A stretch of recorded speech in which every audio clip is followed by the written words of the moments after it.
negativo, cómo emana gases hacia la atmósfera. Sin embargo, lo que más preocupante actualmente se tiene es el tema de cómo impacta el hombre con su actividad frente al clima. Es decir, acá en la parte superior tienen, por ejemplo, un mapa de contaminación atmosférica, como ven, la parte superior, que es la parte del hemisferio norte, hay grandes concentraciones de población y mucha contaminación ambiental, producida por, obviamente, la industrialización, bueno, todos los avances tecnológicos que hay en la humanidad, la población, etcétera, etcétera, que van impactando fuertemente sobre el clima. Actualmente hay un tema muy importante que es el cambio climático, que está prácticamente en agenda en todos los países, y es justamente estas variables, digamos, que se incluyen a las variables ya naturales que tiene el clima en el planeta, ¿no? Entonces, la gente se comienza a preguntar si lo que está ocurriendo ahora es natural o ya pasó. Entonces de alguna forma necesitamos tener información de cómo fue el clima en épocas pasadas. Y bueno, la forma de reconstruir el clima, hay muchas formas de lograr información del pasado, pero digo, la más común es que más o menos vi en las redes, gente que trabajaba, era, por ejemplo, anillos de árboles, o sea, la vegetación, los árboles, los sedimentos de lagos, lagunas, océanos, y justamente el tema este que tenemos hoy en la charla es ver cómo los testigos de hielo nos ayudan para ver qué pasó en el pasado con el clima. Y bueno, los anillos de árboles, todo el mundo alguna vez vio una rodaja de un árbol, está compuesta por anillos, que está ahí la figura. Entonces depende cómo el grosor de esos anillos nos dice algo del clima, de cómo fue, si fue húmedo, seco, si hubo incendios, si no hubo incendios. Y bueno, entonces hay árboles bastante añejos, o sea, longevos en la tierra. Ahí descubrieron uno recientemente. Y ahora, por ejemplo, ahí tienen la foto de un pino que está en California, que tiene casi del orden de 5.000 años. Entonces uno puede usar ese árbol para, digamos, tener alguna información. Lo mismo pasa con los sedimentos del lago. Bueno, los lagos son básicamente muchas fuentes de estudio, lo mismo que los océanos, se hacen perforaciones, se saca el sedimento. Y, por ejemplo, en este lago de México se ha llegado a sedimentos datados en 17.000 años, lo cual es información climática bastante antigua, ¿no? Con los testigos de hielo, hace años que se vienen equipos de científicos, van a la Antártida, van a la zona polar del norte. La Tierra tiene la particularidad, que ya no es una particularidad, ya van a ver que no, de tener hielo en los polos. Y en particular, la Antártida, que está tan cerca de hasta nuestro continente, es un campo importantísimo de estudio justamente de hielos polares, y lo mismo pasa en el norte, el hemisferio norte, con Groenlandia. Esto está un poquito desactualizado, pero básicamente son los pozos que se han hecho en Antártida y en Groenlandia en estos años, y algunos son muy viejos, otros recientes, pero todos ayudan a digamos, traer testigos de hielo, o sea, muestras de hielo, que ya vamos a ver cómo se sacan y por qué se sacan y qué tienen adentro. Y bueno, Vostok, que esta parte que está acá, que es una estación rusa, es una de los testigos de hielo más viejos que se había obtenido. Ahora hay una más nueva, que es la Épica, que se han sacado testigos aún más viejos que la de Vostok. Y bueno, como ven, la Antártida, al no pertenecer a ningún país, como que está más llena de estaciones y gente que ha estudiado acá. Bueno, un poco Groenlandia está limitada un poco a Estados Unidos y algunos países europeos. el hielo también se puede extraer no solamente de los casquetes polares, sino también a modo de información, solamente les paso acá, se perfora también en la zona de los Andes. Ahí tienen Bolivia y Perú en el límite, hay un campo de hielo muy importante y se han extraído hielos y testigos de ahí. Justamente el hielo continental lo que permite es da información, digamos, del clima, pero más local, digamos, más relacionado con el continente, no tan global como pasa con la Antártida. En el hemisferio norte, como ven acá, hay un montón de puntitos negros en este mapa. Está la zona de Groenlandia, que ya lo mencioné, y después un montón de puntitos negros que son zonas también de donde se ha sacado muestra, y en particular está el Tíbet, que digamos que es la zona del Everest, digamos, donde se han sacado preferencialmente muchas muestras de ahí. Hay una especie de laboratorio montado, donde los científicos pasan semanas ahí extrayendo muestras. Bueno, ¿cómo se forma el hielo de un glaciar o un hielo, digamos, que está en Antártida? O sea, o el hielo que uno quiere para estudiar. En principio lo que pasa es un proceso de nieva, que es la figurita que está a la derecha, nieva y esa nieve se deposita en la parte superior del hielo. Y bueno, a medida que esa nieve va bajando, es decir, es cubierta por otra capa de nieve, va, por supuesto, quedando debajo. Y bueno, esos cristalitos se van juntando uno con otro, formando cristales cada vez más grandes, pero siempre quedando como aire en el medio. De tal manera que a medida que se va compactando la nieve, que esta parte se llama firn, se va compactando, el aire que queda encerrado se va formando como canales y ya a los 100 metros de profundidad, o sea, más o menos una distancia de una cuadra, más o menos para la gente que más o menos para manejar una distancia conocida, comienzan esos canales a colapsar, se forma el close-off y ahí, digamos, se forma lo que es una burbuja. Un montón de burbujitas, digamos, dentro del hielo. Y la particularidad que tiene es que esas burbujas tienen aire que había en el momento que cayó la nieve, digamos. ¿Está bien? Entonces se guarda información adentro de esa burbuja del aire que había en ese momento que nevó. Ahí está la clave y, por supuesto, no solamente el aire, sino también toda la contaminación, todas las trazas volcánicas, todo lo que había en el aire y lo que se depositó sobre la nieve que está ahí arriba, acá arriba cuando iba nevando, va a quedar almacenada en esa capa, digamos, de nieve. O sea que entonces, de alguna forma, queda grabada la información de cómo estaba el aire en el momento de haber caído esa nieve. Y no solamente eso, sino esa nieve proviene de lugares, puede venir de una nube que recorrió una cierta distancia y entonces, bueno, va recogiendo todo lo que había en la atmósfera en ese momento. Esa es la importancia que tiene. Bueno, acá se ven unas par de fotos donde se ve las paredes de, digamos, lo que se ha hecho un pozo y, digamos, se iluminó del otro lado una pared de un cierto espesor para que sea transparente y se ven cómo se van formando capas.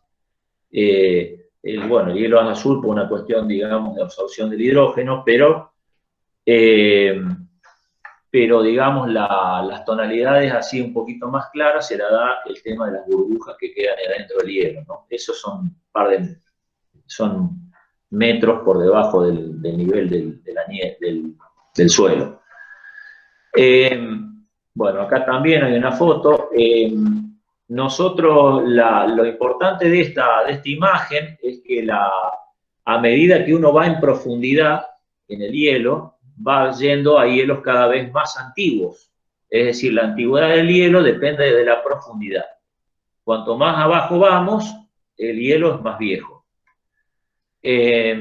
Nosotros con la doctora Nacelo, que trabajaba conmigo en FAMAF, también hicimos una datación del hielo, pero en vez de usar técnicas que vamos a ver en un par de minutos, usamos los tamaños de los cristales que estaban adentro del hielo. Pero bueno, fue un modelito que publicamos en una revista para datación de hielo. ¿Cómo se extraen los testigos de hielo? Los testigos de hielo requieren mucho dinero y mucha participación de distintas universidades porque hay que mover mucho equipo y prácticamente la vida en la Antártida no es fácil, y después llevar y traer todo el equipamiento también requiere bastante logística. Pero bueno, más allá de eso, lo que se usa es un drill, una especie una cuchilla, un extractor, digamos, que usa cuchillas, va cortando el hielo en forma cilíndrica, el cilindro de hielo se va metiendo dentro del tubo porque el tubo es hueco, y después de un par de metros, dependiendo del equipo, se saca el tubo completo y se extrae el hielo que queda dentro del tubo. Si la extracción se hace con un equipo moderadamente chico, como la columna puede tener un par de metros, pero cuando los equipos son grandes, puede tener unos 5 o 6 metros de largo. Como ven, el hielo no es totalmente transparente, sino que el hielo que se va sacando tiene cierta coloración por ahí oscura, por ahí amarronada. Bueno, eso depende de qué sedimentos o qué fue lo que se puso encima del hielo en el momento que se formó. Acá hay un par de científicos que están viendo la mitad de un cilindro y correlacionándolo con alguna variable de física, climática o alguna cosa. Y hay un pedazo de hielo ahí donde claramente ven que hay una gran mancha negra debido probablemente a alguna deposición de cenizas volcánicas o alguna... Recuerden que vamos a ver la edad del hielo y van a ver que puede haber muchas cosas ahí en el hielo. Bueno, si uno pone las columnas de hielo, estos testigos de hielo, los pone uno arriba de otro y como les digo, se hacen pozos del orden de 3 kilómetros de profundidad, los pone uno arriba de otro, puede más o menos ponerlo así como lo está acá en esta figura, así, y puede ver que la primera parte, digamos, del hielo que se forma, eso, digamos, por ejemplo, acá hay casos, puede encontrar información del clima cuando, por ejemplo, en el primer desastre de Chernobyl, por ejemplo, quedaron trazas de cesio generado por la nube radiactiva de Chernobyl. O sea que cualquier evento que ocurre en forma importante en la Tierra, algún residuo va a quedar en el hielo de Antártida o de Groenlandia. Está también el periodo medieval, que es un periodo caliente, también tenemos una pequeña era de hielo, que ya vamos a mencionarla, cuando finaliza la última glaciación. O sea, hay un montón de datos que quedan registrados en esas columnas, digamos, de 3 kilómetros de profundidad. Como les digo, es una columna, digamos, de Groenlandia, pero la de Antártida, que les digo que es la más reciente, que se llama Épica, los 3 kilómetros de profundidad, o sea, los 3.200 metros, el fondo tiene una antigüedad de 1 millón de años. Mientras que el de Groenlandia, que tiene casi la misma distancia, o sea, 3.053 metros, tiene 250.000 años. O sea, fíjense, casi el otro es 4 veces más viejo que el primero. Por eso la profundidad está relacionada con la edad del hielo, pero no en todos los lugares tiene la misma edad. Bueno, para la gente que está con museo, que seguro a Guillermo le interesa esto, hay una barra de acrílico muy bien hecha, como si fuese un testigo de hielo, en el Museo de Ciencia Natural de Michigan, donde uno ve ciertas, digamos, como capas de hielo, y bueno, y hay un mapa arriba de la temperatura de cómo a través del hielo se pudo reconstruir la temperatura de la Tierra 400.000 años para atrás.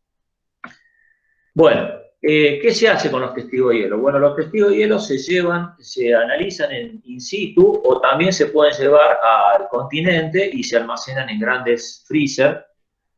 que están bueno, yo los que fui a ver estaban en Boulder, Colorado, pero otras universidades tienen sus propias heladeras y lugares para posibles futuros análisis, ¿no? Bueno, cuando uno corta una columna de hielo y hace unas muestras muy finitas y las pone a través, por ejemplo, esta muestrita que está acá, que es un pedacito de hielo con un montón de burbujitas, y lo pone a través de unas 2 láminas de Polaroid, empieza a ver que adentro del hielo hay una cierta estructura de cristales, o sea, hay cristalitos adentro del hielo, o sea que nosotros les llamamos granos, pero bueno, básicamente son cristales. Estos son los cristales, básicamente este que está verde, el rosita, el púrpura, bueno, son cristales. Y entre medio de los cristales está la interfase esa de los cristales. Acá hay una foto muy bonita también de un medio cilindro, también sacada, todo esto azul y celeste y todas esas cosas son los cristales que se formaron por compresión de los cristalitos de la nieve que yo les conté inicialmente. Ahí está la información, básicamente, de lo que nos pueden brindar estos hielos, digamos. Está metida ahí. La gente, acá hay otra foto de una investigadora en una cámara de frío, fíjense cómo está vestida, o sea, totalmente abrigada, porque está un microscopio adentro de un freezer. Y acá tiene la muestra con burbujas y la muestra puesta en Polaroid. Como ven, reflejan todos los cristales que están adentro del hielo. Para que ustedes se den cuenta, una idea, si alguno alguna vez observó una plancha de zinc, o sea, de níquel o de zinc que está en la calle o algo por el estilo, van a ver que tiene una textura como de cristales así muy parecido a lo que les estoy mostrando yo. Bueno, esos son los cristales, digamos, que forman los materiales o metales, materiales, todo eso. La estructura interna de un material en estado sólido está formado por estos cristales así del material, ¿no? Bueno, acá les menciono nada más que con otros investigadores también de Canadá, de Alaska, perdón, escribimos también un trabajo relacionando la historia del clima de la Tierra con también la forma y la orientación de estos cristalitos. Por eso toda la información que tiene el hielo se usa. Bueno, ¿qué encontramos dentro del hielo? Bueno, dentro del hielo, como les dije, a medida que se va formando el hielo pueden tener burbujas, partículas provenientes de volcanes, erupciones volcánicas muy fuertes, que los vientos llevan esas partículas hacia la Antártida y las depositan sobre los hielos. El polen, cuando hay periodos de mucha sequía en el continente y muchos vientos muy fuertes, acarrean polen y ese polen se deposita también en el hielo. Polvo atmosférico, cuando hay mucho polvo atmosférico, generalmente estamos en presencia de una época de mucha sequía. Eso vamos a notarlo también en el hielo. Contaminantes atmosféricos, como la erupción como la explosión de Chernobyl, que también los contaminantes atmosféricos viajaron y se depositaron en la Antártida y en Groenlandia. Diatomeas también, o sea, algas unicelulares, son transportadas también por vientos y son depositadas en la Antártida. Así que toda esta fauna y de partículas y polen y todo está metido en el hielo. Entonces, lo que se hace es un primer análisis en el lugar de la perforación y otro segundo análisis, que sería el más complejo, el que más requiere equipos costosos y mucho más lugares mucho más controlados de la atmósfera para no lograr contaminación del hielo, que son en los laboratorios ya en las universidades.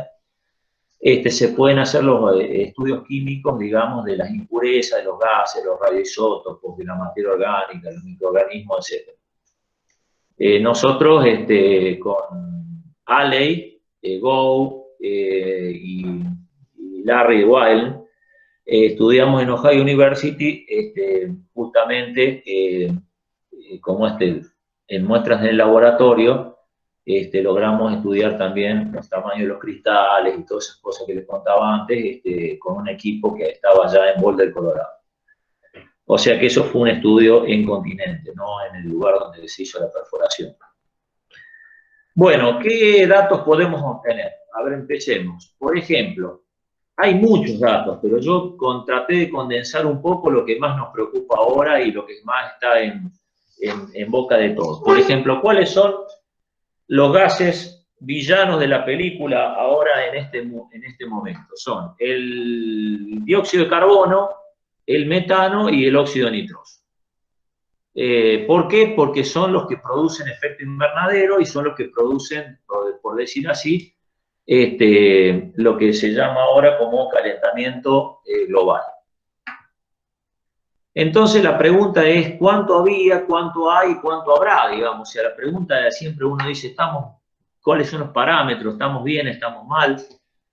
Bueno, con los hielos polares podemos ver cuánto había en la atmósfera hace 400.000 años atrás. Y vemos que el dióxido de carbono se produce como una especie de, en forma periódica, cada 100.000 años, se produce un pico de dióxido de carbono y después el dióxido de carbono baja a niveles de 200, 180 partes por millón, subiendo a un máximo de casi 300 partes por millón. Pero siempre se mantuvo en ese rango. Actualmente, con la era industrial, se disparó. Estamos ya casi pisando los 400 partes por millón. O sea, estamos mal. O sea, en el tema del dióxido de carbono, ¿no?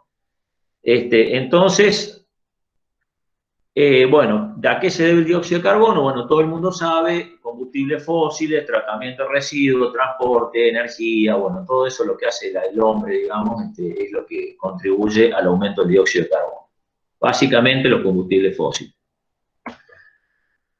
Como ven, la temperatura y el dióxido de carbono están ligados. Cada vez que sube la temperatura, sube el dióxido de carbono. Y cuando sube el dióxido de carbono, sube la temperatura. O sea, los dos están estrechamente ligados. Ya vamos a explicar alguna cosita más de esto. ¿Qué pasa con el metano, que es el otro gas? También el metano cada 100.000 años también pega un pico, o sea, aumenta, pero después disminuye. Como siguiendo el mismo ciclo del carbono, el dióxido de carbono. Sin embargo, si se fijan acá, ahora el gráfico está al revés, el presente está acá, vemos que el dióxido de carbono, que pegó un pico hace más o menos 5.000 años, comenzó a bajar y cuando arranca la era industrial, se dispara. Se dispara otra vez casi a niveles de 900, está por 1000 ahora, partes por billón. También el metano, producto de combustibles fósiles, fermentación, agricultura, bueno, todo lo que ustedes conocen, digamos, cómo se genera. El óxido nitroso también por la agricultura y por el manejo de todo lo que es ganadería y agricultura, y bueno, y también fábrica, transportación, bueno, transporte, también se disparó. Está disparado desde hace bastante, sigue en aumento. O sea que los tres gases de efecto invernadero están trepando, o sea, están en aumento en la atmósfera. Comparado con registros, digamos, de 450.000 años, que es lo que le estoy dando yo, ¿no? ¿Qué pasa con la temperatura? Bueno, la temperatura, nosotros tenemos la Tierra, periodos de glaciación y periodos de interglacial. La glaciación son bajas temperaturas, aumentan los hielos polares, esos hielos polares cubren gran parte de Europa, el norte de Estados Unidos, y luego, en periodos interglacial, se reduce el hielo polar, ¿no es cierto?, hacia las regiones como la estamos viendo ahora. Nosotros en este momento estamos en un periodo interglacial. Y bueno, esta es la temperatura. La temperatura, esta no es una temperatura, sino es variación de temperatura con respecto a la temperatura actual, o sea, la del 1960. O sea que hubo épocas donde estábamos a 3 grados por encima de la temperatura del año 60, que es cuando, digamos, es la época interglacial, y después 6 grados por debajo. Entonces, cuando uno habla de que la temperatura va a subir medio grado, estamos pensando de que si va a subir medio grado con respecto a 1960, tenemos que pensar que, bueno, hubo épocas en la Tierra hace hasta 100.000 años atrás, que la temperatura llegó a 3 grados por encima de la de 1960, por ejemplo, de 50. No me acuerdo cuál es la relación, pero bueno, está en 1900, una temperatura se toma siempre la temperatura de referencia de alguna 1960, 50, bueno, depende del gráfico. Bueno, y entonces quiere decir que, bueno, el aumento de temperatura puede todavía medio como que, si aumenta medio grado, podríamos estar, no necesariamente estamos tan mal con respecto a lo que ocurrió antes. ¿Está bien? ¿Qué pasa con el tema, por ejemplo, de la temperatura? Este es un gráfico que para mí es espectacular, por eso lo puse, porque realmente es la temperatura de por lo menos 500 millones de años, o sea, reconstruida con millones de fuentes, desde hielos polares, que son en la parte hasta acá, hasta 1 millón de años, y acá, todo esto está reconstruido con hielos polares, pero de acá para allá, hasta 500 millones de años para atrás, está reconstruido con otras fuentes, y como ven, tenemos acá la parte donde estaban los dinosaurios, digamos, el Jurásico, el Triásico, que realmente las temperaturas eran altísimas. Pero bueno, acá están todas las fuentes, esto como va a quedar, probablemente puedan sacar acá toda la información ¿cómo es que se llama? De este gráfico, digamos, cómo se construyó. Bueno, ¿qué pasa con los isótopos? Los isótopos son muy importantes para, como les digo, yo les hablé de temperatura. Ustedes me preguntarán, ¿cómo sacan la temperatura del hielo? O sea, ¿cómo sacan la temperatura del hielo que había hace 100.000 años?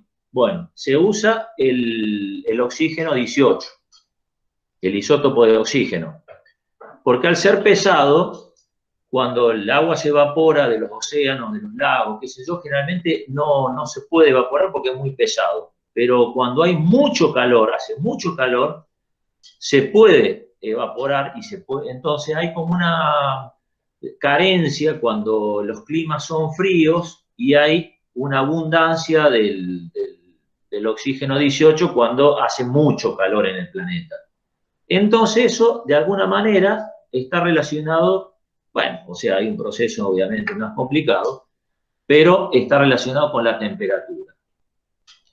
En cambio, el berilio, que también es un isótopo, bueno, el oxígeno es estable, por lo tanto, ese no decae, entonces, por lo tanto, la información que nos da está perfecta.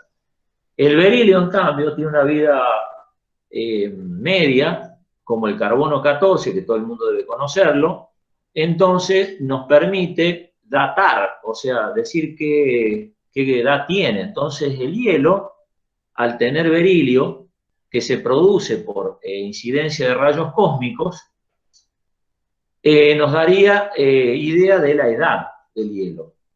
¿Está bien? Y bueno, entonces estos dos isótopos son los que más o menos, de alguna manera, puse acá, pero hay muchos isótopos más que se estudian. Y la concentración de berilio también es importante. Ahora voy a mostrar la importancia de estos isótopos. Bueno, el oxígeno 18 entonces nos daría, ven que sigue más o menos la misma curva que la temperatura, porque justamente la temperatura se saca de ahí, se saca de la concentración de oxígeno 18. El berilio también nos da idea por ejemplo, de la edad, ¿está bien? ¿Cómo es? De la edad de los hielos. Entonces, por el decaimiento que tiene. Al decaer, como el carbono 14, acá está, por ejemplo, una gráfica donde se ve el berilio y el carbono 14. Esto es simplemente, esta curva es para ver las concentraciones. Como ambos se producen por efecto de rayos cósmicos, quiere decir que cuando uno está en una cierta proporción, el otro también está en la misma proporción, digamos, simplemente para eso. Pero se compararon las dos escalas para ver que eran exactamente lo mismo. Bueno, cuando O sea, ¿qué quiere decir? Que el berilio, además de darme la edad del hielo, también si hay mucho o hay poco, me dice que está en relación a la actividad solar, porque quiere decir, a ver, les voy a explicar cómo funciona el tema de los rayos cósmicos. Si hay muchos rayos cósmicos, se produce mucho berilio, quiere decir que el Sol, ¿no es cierto?, en ese momento está en un apogeo, digamos, está entregando mucho, los rayos cósmicos vienen generalmente del Sol, y entonces eso produce mayor cantidad de berilio. Cuando hay menos berilio, quiere decir que hay menos actividad solar. Entonces, también eso no lo tenemos, esa información acerca de cómo es la actividad solar, la tenemos también registrada gracias al berilio. Acá, por ejemplo, tenemos en este gráfico, la línea de puntitos está viendo con las manchas solares, los sunspots. Son manchas solares. Bueno, las manchas solares, como ven acá, siguen prácticamente igual el comportamiento a la cantidad o concentración o anomalía del berilio. Cuanto más berilio hay, más manchas solares hay. O sea, hay más actividad en el Sol. Bien,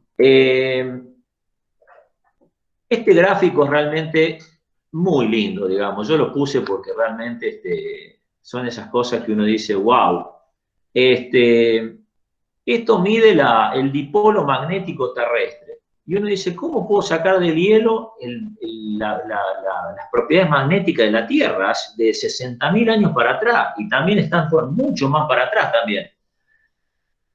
Y bueno, el berilio, cuando, digamos, cuando hay, como el campo magnético terrestre nos protege de los rayos cósmicos, porque el campo magnético, cuando vienen los rayos cósmicos, nos forma como un escudo. Cuando el campo magnético está medio debilitado, los rayos cósmicos entran y ahora generan más berilio. Por lo tanto, cuanto más berilio hay, el campo magnético estaba supuestamente debilitado. Entonces, correlacionan el campo magnético con la concentración de berilio. Entonces, lo interesante de este gráfico es que hace 40.000 años, aproximadamente, 39.000 y pico, el campo magnético estaba muy debilitado. O sea que no fue cero, pero estaba bastante bajo con respecto a la fuerza que tenía en otras épocas. ¿Está bien? Entonces ahí fue un acontecimiento realmente, por decir así, extraordinario en la vida del campo magnético de la Tierra. Más allá de que el campo magnético cambia y todo ese tipo de cosas de polaridad, pero lo importante es el bajo campo magnético que hubo en esos años, bueno, en esa época. Así que eso también está registrado gracias al berilio almacenado en los hielos polares. Con el berilio yo les decía que estaba relacionado con las manchas solares. Bueno, hubo una época entre 1600 y 1700 que se denominó la pequeña era del hielo, que si ustedes la googlean o la buscan en internet, van a encontrar que prácticamente durante 100 años Europa estuvo con tormentas de nieve, se congelaban los lagos, se congelaban los ríos, Londres estaba totalmente congelada, patinaban en el río ahí. Bueno, esa pequeña del hielo coincidió justo con el mínimo de Maunder, que era justamente, no hubo manchas solares en esos 100 años. O sea, hubo muy pocas manchas solares, poca actividad del Sol. Pero, escuchando una charla del colega, amigo mío, el doctor Alley, él desestimó un poco la idea esa de que las manchas solares podían llegar a tener incidencia sobre, digamos, el enfriamiento de la Tierra. Y mencionó que justamente cuando hace eso que yo les decía, que el campo magnético de la Tierra casi había sido muy débil, si fue muy débil, quiere decir que entraron un montón de rayos cósmicos provenientes del Sol, o sea, la actividad solar incidió mucho sobre la Tierra, y sin embargo la temperatura de la Tierra se mantuvo en esos años, o sea, hace 39.000 años, se mantuvo, no cambió nada, no hubo era de hielo, no hubo nada. Entonces la pregunta es, ¿los rayos del sol y la actividad solar influyen tanto sobre el clima de la Tierra? Porque en este caso la Tierra prácticamente no tenía campo magnético, estaba desprotegida y sin embargo la temperatura se mantuvo constante en esa época. No así como acá, que prácticamente no hubo manchas solares, o sea, la actividad del Sol cambió muchísimo y la relacionaban con que había una disminución notable de la temperatura. Así que bueno, como les digo, las controversias están abiertas, cada uno, digamos, analiza y da algunas explicaciones y bueno, pero está todo ahí. Bueno, como para ejemplificar un poco y ponerlos en perspectiva y en épocas, el hombre, la humanidad, la migración de la humanidad en el planeta y cómo fue desarrollándose el hombre que actualmente somos, desde nuestros ancestros, digamos, prácticamente el hielo que tenemos en la Antártida, en Groenlandia, cubre toda la época, prácticamente. Si estamos hablando que el hombre, por supuesto, puede tener 2 millones de años, el primer ancestro, o 1,5 millones, bueno, hay hielos de 1 millón de años. Entonces, prácticamente, desde que se inicia el origen de la humanidad, que se puede haber producido en África, y todas las migraciones posteriores por todo el planeta, todos los climas que han sufrido los Neandertal, los Cromañón, bueno, el hombre de Pekín, el que sea, lo tenemos registrado en la Antártida. O sea, por lo menos gran parte de las variables que tenía el clima en ese momento, ¿no? Bueno, una de las cosas así increíbles que hay en la Antártida, que es en la estación de Vostok, es un lago líquido que hay a 3 kilómetros, casi 4 kilómetros de profundidad. ¿Qué importancia tiene haber hablado de esto con ustedes? O sea, justamente, ¿para qué me meto con un lago abajo del hielo? Bueno, la idea de esto era porque en ese lago, que está obviamente debajo de la estación de Vostok, a 4 kilómetros de profundidad, encontraron que hay bacterias viviendo entre los dos cristales en la interfase, comiendo ácidos, que son los ácidos que venían de las erupciones volcánicas, residuos, digamos, atmosféricos que quedaron en el hielo, y a presiones altísimas y sin luz solar y a temperaturas muy bajas. Entonces, ¿qué hacen estas bacterias viviendo ahí? ¿Cómo pueden vivir? Bueno, esa es una gran incógnita y como saben, la vida se va abriendo camino y cada organismo vivo requiere de distintas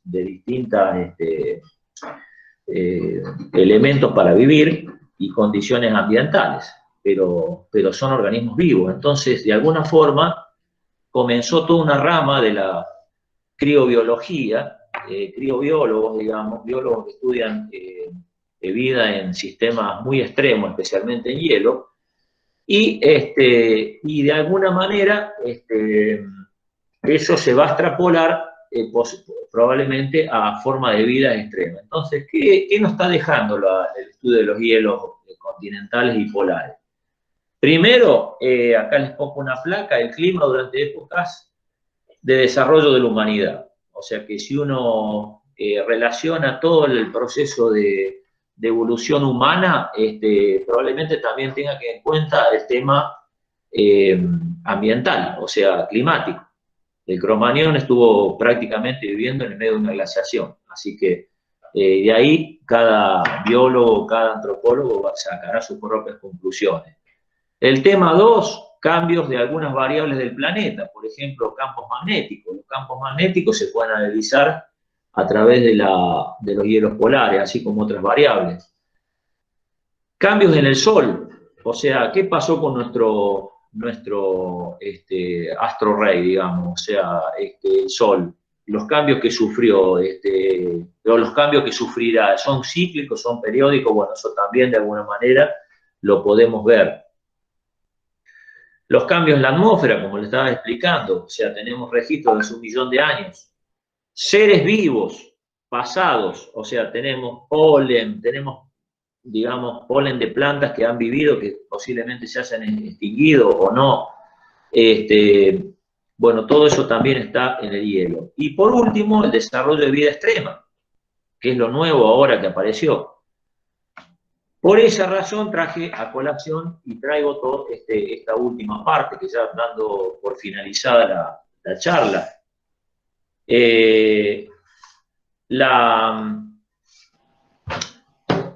La vida extrema esta que estamos viendo, de alguna forma, y el hielo, como ustedes saben que la vida, si no hay agua, no hay vida, o sea, por lo menos la vida que conocemos se origina con el agua. Ustedes saben, lugares del planeta donde no hay agua, no hay vida.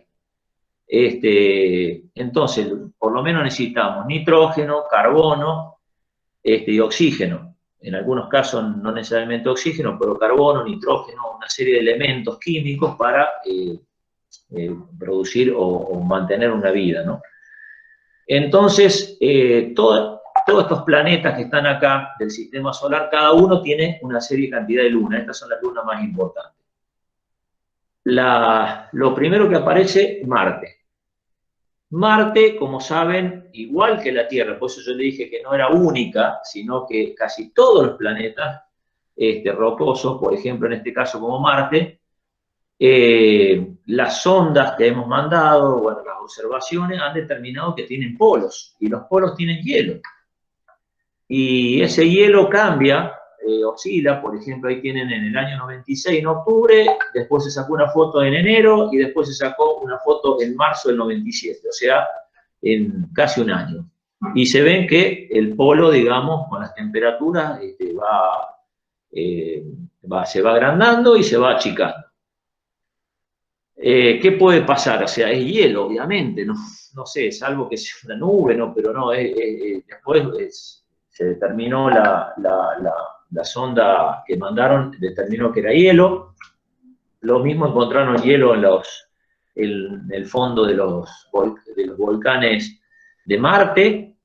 Y también ahora han encontrado una misión, la Messenger, que la mandaron a Mercurio, pasó y detectó hielo en los polos de Mercurio, es decir, en los cráteres de los polos. Por lo menos eso está en la página esta de la NASA, en las misiones de NASA está puesto esto. Plutón, bueno, Plutón está tan alejado que está tan frío que probablemente uno esperaría hielo. Bueno, efectivamente hay hielo con nitrógeno congelado cuando pasó la sonda New Horizon. Pasó y descubrió una cadena montañosa con hielo y nieve de metano. También hay una página en la NASA. En Europa también tiene una corteza de hielo tremenda en la superficie donde flota en un océano de agua salada. Así que imagínense las probabilidades de vida extrema, podrían ser altas también. Y bueno, eso también hay una misión que está por lanzarse, bueno, no sé qué va a pasar con esa misión, pero bueno, hay toda una página de la NASA sobre la Europa Clipper. En Ganímedes también, agua helada, con un núcleo rocoso, y bueno, acá mandaron el Juno y tomó las primeras fotos cuando pasó y a través de un mapeo de infrarrojo determinó que había hielo también, mucho hielo. En Encélado, también otra nube de Saturno, también encontraron agua. Esta es la sonda Cassini, cuando pasó encontró geysers, o sea, chorros a alta presión que salían de estas 3 o 4 rayas que están acá, que se llaman como una garra de tigre. Y bueno, también en corteza gélida, posiblemente con hielo. Y bueno, por último, nuestro planeta tiene una luna, una sola luna, nuestra luna muy conocida por toda la noche. Bueno, la última misión hindú el Chandrayaan-1 orbitó unas 380 veces alrededor de la Luna, sacando fotos con un sensor también de mapeo, y encontró que en los cráteres profundos de los polos también hay hielo. Por supuesto, les quiero aclarar, el hielo ese que es una mezcla, digamos, no es hielo el que tenemos nosotros en la Antártida, o sea que es prácticamente agua ultra pura. Hay gente que va a la Antártida y le ponen un hielito y se toma un whisky con el hielo de la Antártida. No, estamos hablando de hielo con cierta cantidad mezclada con metano, con como nitrógeno, o sea, es un hielo muy particular. Hay hielo muy salitroso, hielo probablemente que casi como salmuera, que es el de Marte, o sea que estamos hablando de distintos tipos de hielo. O sea, lo que hay es una molécula de agua, pero bueno, hay un montón de otras moléculas más metidas en el medio. Así que bueno, como conclusión de esto, para ir cerrando, entonces los hielos polares son un testigo del clima pasado y presente. Y los datos que podemos traer de ahí, podemos entender el clima pasado, pero también el clima futuro, porque como vieron es muy cíclico la temperatura y todas las condiciones que se van dando, digamos. Pero bueno, la cuestión ahora es ver que también mucha gente está extrapolando esos datos de hielo polar hacia otros planetas, por los hielos que se encuentran en otros planetas o del sistema solar o satélites o exoplanetas. Así que bueno, gracias por su atención y no sé, Guille, te dejo el comando a vos.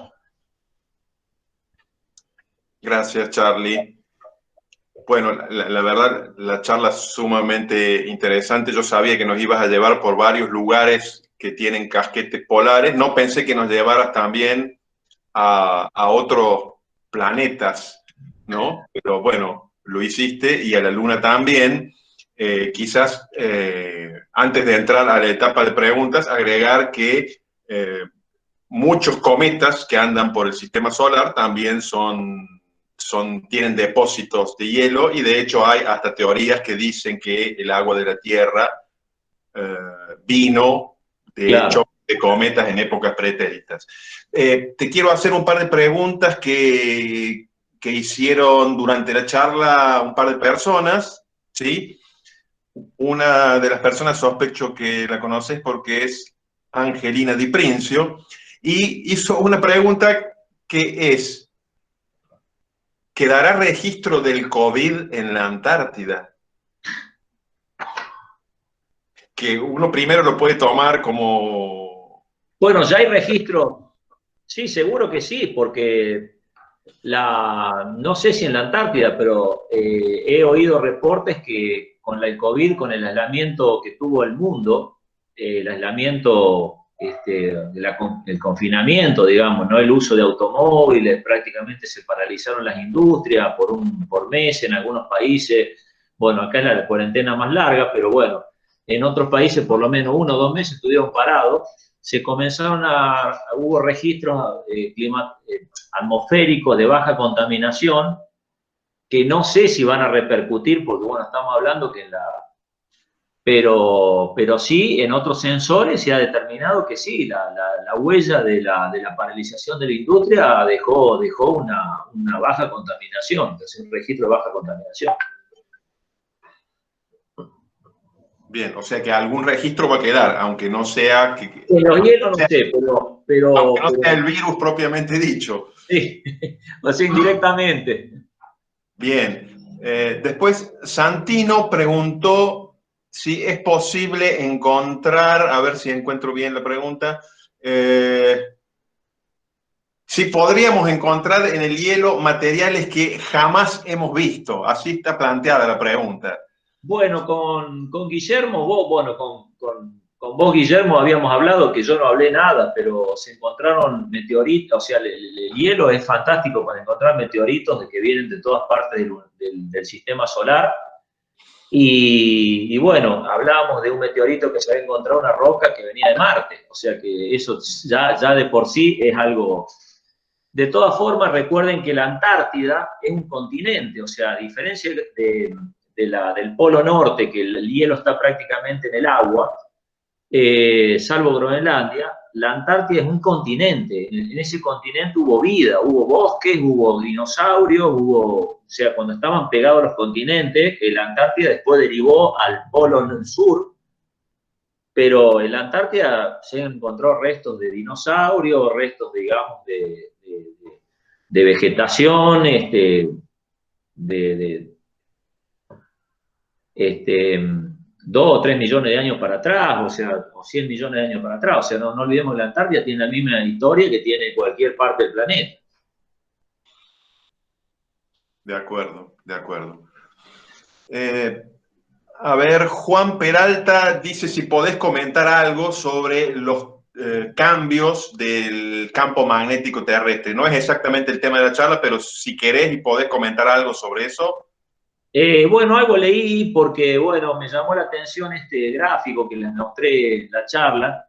Bueno, el campo magnético, bueno, está toda una teoría de cómo se genera, pero más allá de la física, de cómo se genera, se está midiendo y la medición que se está haciendo es que el campo magnético se va moviendo. En este momento el campo magnético coincide el norte con el norte, el sur con el sur, pero se va moviendo, y bueno, hay gráficos en internet de cómo se va moviendo el dipolo magnético, y bueno, hay toda una serie de estudios que dice que en algún momento, digamos, se invirtió el campo magnético. Lo único que yo mostré es la intensidad de ese campo magnético, que sí está puesto en el berilio, y lo que dice es que bueno, hace 40.000 años atrás la intensidad de ese campo magnético disminuyó mucho. Pero bueno, no sé, no tengo idea, pues no soy geólogo, de la inversión del campo magnético, donde supuestamente debería quedar registrado en piedras o rocas, digamos, bueno, porque ya hice mucho más allá de los hielos polares y bueno, yo ya pierdo la información esa. Bien. Yo tampoco soy geólogo, pero bueno, como suelo interactuar bastante con geólogos, me han contado que esas inversiones del campo magnético de la Tierra, que se han registrado muchas, se encuentran estudiando el fondo marino, la orientación de los sedimentos en el fondo marino. Claro, claro. Como hay lugares donde aflora el fondo marino, por ejemplo, la dorsal atlántica, donde se está creando nuevo fondo, ahí hay como una línea de tiempo que se puede hacer. Claro, claro, eran los registros que yo había mencionado, que son los sedimentos de lagos y lagunas y océanos, todo eso. Los sedimentos de océanos son terriblemente complicados de sacar, porque además de perforar el fondo del océano, hay que hacer todo un equipo que de alguna manera vaya al fondo del mar, ¿no? Es un lío terrible. Bueno, son proyectos de muchos millones de dólares, digamos, de inversión, ¿no? Bien. Por otra parte, uno se sorprende a veces de saber que el campo magnético de la Tierra se ha invertido, pero en realidad parece que eso no es algo tan raro porque el campo magnético del Sol se invierte y se invierte periódicamente, ¿no es cierto? El campo magnético del Sol se invierte más o menos cada 11 años, es un ciclo más o menos. Claro, claro, sí. Lo que no leí del campo magnético era si realmente alguna vez logró ser cero, digamos. Parece que no, que se invierte, pero no como no nos deja sin campo magnético, por decirlo así. Es una suerte. Sí. Charlie, hay muchos comentarios que te agradecen y dicen que fue una excelente exposición, muy bien explicada, que el tema es muy interesante. A mí el tema me parece súper interesante, tiene como una especie de perfume épico todo lo que tiene que ver con la Antártida, y vos lo has relacionado con un montón de otros temas, así que, bueno, ha sido sumamente interesante. Si alguien quiere hacer alguna otra pregunta por chat, todavía estamos a tiempo. Mientras tanto, yo les voy comentando que en el mes de septiembre va a ser la próxima charla de este ciclo. Esa charla la va a dar Ignacio Montamat del Observatorio Hidrometeorológico de Córdoba y se va a tratar de cómo mapear tormentas usando el radar meteorológico. ¿Sí? Esa charla, por supuesto, la vamos a anunciar a su debido momento. Bueno, hay una pregunta que dice, ¿cómo se está preservando en la actualidad la Antártida? Es decir, si hay un deterioro importante en la Antártida o no debido al cambio climático. Bueno, la Antártida en realidad tiene todo un protocolo internacional que, bueno, de alguna forma no pueden acceder tan fácilmente cualquier persona en un barco ni hacer lo que quiera, sino que hay una serie de protocolos. Entonces, la Antártida se mantiene como un santuario, como una zona, digamos, muy restrictiva solamente para misiones científicas, por ahí ha habido algunos tours, digamos, muy controlados para hasta un cierto límite, pero, digamos, no es una zona accesible al turismo ni nada por el estilo, es prácticamente una zona de investigación. Lo que sí, como toda zona del planeta, va a sufrir efectos climáticos, digamos, o sea que va a haber desprendimiento de hielo, le van a llegar la contaminación atmosférica, bueno, va a ser un montón de cosas, pero son efectos colaterales del efecto del hombre, digamos, pero no directos porque está bastante controlado. Bien. Hay una pregunta un poco más técnica de Francisco que dice, ¿cómo se relaciona la temperatura del hielo determinada por la abundancia de oxígeno 18 con la temperatura global de la Tierra? No sé si se entendió la pregunta. Sí. Bueno, todas las variables que yo hablé respecto de los hielos polares, que nos dan los hielos polares, son temperaturas que son, perdón, todas las variables que yo di son todas variables globales, porque el problema es que todo lo que llega a la Antártida llega, digamos, de alguna forma con todo un proceso de mezcla con todo lo que está pasando a nivel global, digamos, ¿no? Salvo que uno, digamos, haga una explosión nuclear en la Antártida, y bueno, obviamente va a quedar los residuos ahí, pero digamos, las trazas de Chernobyl y, digamos, erupciones volcánicas que están registradas en la Antártida, de volcanes de Krakatoa, qué sé yo, Pompeya, todas esas erupciones volcánicas se fueron datando y se fueron determinando y dejaron vestigios en la Antártida.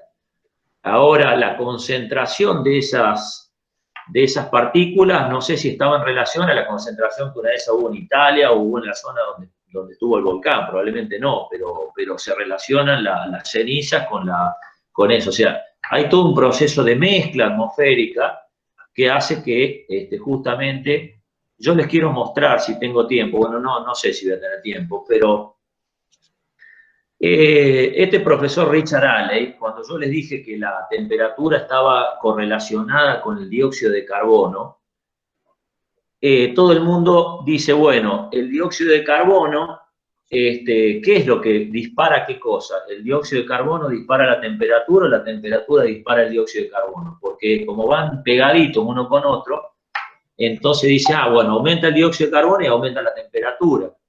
Pero también puede ser que si aumenta la temperatura, aumenta el dióxido de carbono. Bueno, en ese caso, lo que planteaba este profe en una charla fue que encontró que la radiación solar, en un momento determinado de cómo es una época de cómo es de la historia de la Tierra, fue muy alta la radiación solar. Y sin embargo, la temperatura del planeta era baja.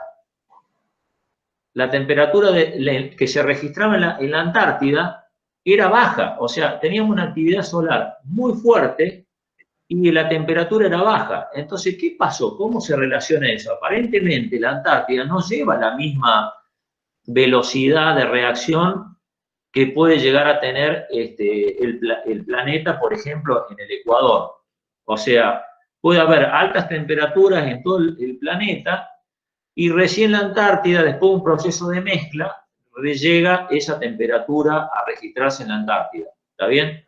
Entonces, contestando un poco la pregunta, es que generalmente la Antártida es como son registros de filtros, digamos, son registros globales de lo que lo cubrió la Tierra. Bien, bien.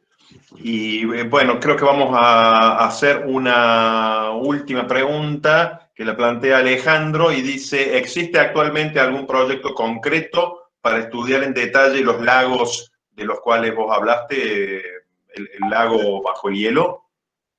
Bueno, ya lo perforaron, o sea, lo que pasa es que la información que yo tenía era media antigua, porque había todo un protocolo, hicieron frenar a los rusos para que no perforaran, porque claro, al perforar iban a contaminar el lago. Claro. Bueno, se hizo todo un protocolo y un estudio, estuvieron casi del orden de 5 o 6 años analizando de qué manera podían llegar a extraer agua de ahí y estudiarla, y actualmente hay varios trabajos hechos sobre microorganismos, todas las cosas que están viviendo ahí abajo, o sea, ahí está. No te digo que van a encontrar peces, o sea, hay gente que me pregunta si había una ballena ahí abajo, si había si podían pescar o algo así. No, estamos hablando de toda vida microbiana, digamos, o sea, de formas de vida muy, muy elementales, digamos, que es lo que básicamente se intenta buscar en otros planetas, digamos, o sea, no sé si se entiende, pero vida al fin, o sea, unicelulares o cosas muy primitivas. Claro, y de todas formas, bueno, vos lo acabas de decir, ¿no es cierto? En el momento en que se hace la perforación, será para investigar, pero a partir de ahí ya no se puede asegurar más que no haya habido una contaminación externa Exactamente, actual. sí, sí, exactamente. Sí, es por eso las futuras exploraciones espaciales, no sé si encontrarán vida, pero seguro que nosotros le llevamos vida porque algo se tiene que haber colado en alguno de los módulos espaciales, alguna bacteria, alguna virus, alguna cosa, le vamos a matar. O sea, es imposible la limpieza total de algo. Así es. Bueno, Charly, en nombre del Observatorio Hidrometeorológico de Córdoba, te quiero agradecer. La charla ha sido muy interesante, y seguramente a todos nos quedan algunas dudas que se nos van a ir aclarando las preguntas después. Bueno, entonces, muchas gracias y bueno. muchas gracias a todos los que se han conectado, han hecho que esta experiencia sea mucho más rica. Y, por supuesto, los esperamos en la próxima charla en el mes de septiembre para hablar de un tema diferente, del radar meteorológico. ¿Sí? Bueno, Muchas gracias a todos. Bueno, Gracias, gracias a todos por la participación, y veo a muchos compañeros míos del secundario, del primario, que me han escuchado. Le agradezco. Bueno, eso ya es peligroso. Eso es peligroso, sí. Bueno, nos vemos. Muchas gracias para todos. Che,